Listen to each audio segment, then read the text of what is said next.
Nilizinduka ndotoni huku nikiwa nimepigwa na butwaa na moyo wangu ulikuwa ukidunda kwa kasi sana. Niliangalia mikono yangu nikapigwa na butwaa, mikono imejaa damu. Nilipiga kelele kwa hofu nikielekea bafuni, lakini nilipoangalia mikono yangu tena, ile damu ilipotea kimiujiza kama haikuwepo. Simu yangu iliingiza meseji na wakati huu ilisema future inaanza kujirudia. Nilinyanyua macho kujiangalia kwenye kioo, badala ya kuona taswira yangu niliona kivuli cha mwanamke anayefanana na mimi upande wa pili wa kioo.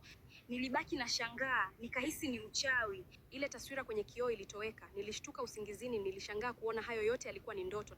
Licha ya vitisho vyote nilivyopitia, asubuhi nilipanga na Kevo kwenda kwenye chumba cha kumbukumbu kufuatilia historia ya zamani ya hosteli hii. Inabidi tujue ukweli wa mambo yote yaliyotokea hapa. Tuliingia chumba hicho kwa siri na humo tulipata ukweli wa kushtua kuhusu wanafunzi kadhaa waliowahi kuishi katika vyumba vya jirani na chumba namba 18 miaka ya nyuma.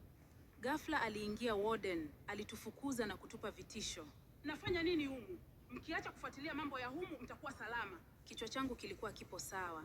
Nilikuwa najiuliza mwenyewe, kama Kevo ni mtu mbaya, asingekubali kunisaidia kufanya uchunguzi.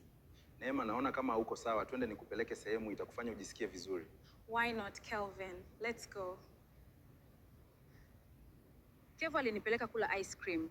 Alikuwa anajaribu kunichangamsha. Lakini mimi akili yangu yote ilikuwa kwenye kile chumba cha kumbukumbu. Neema, kama utojali naomba unisindikize mahali.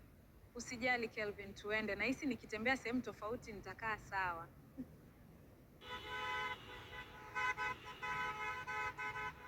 Hujaniambia lakini tunaenda wapi? Leo nilipanga kwenda kununua nguo, tunaenda huko. Duka lipi la nguo? Kwa kuwa nipo na wewe, utakuwa unajua maduka mazuri ya nguo. Okay, twende Vunja Bei. Next time tutaenda kwa Obi Jeans. Sawa kabisa, hilo ni wazo zuri sana na nitafurahi sana tukifanya hivyo wakati mwingine. Ni sawa kabisa.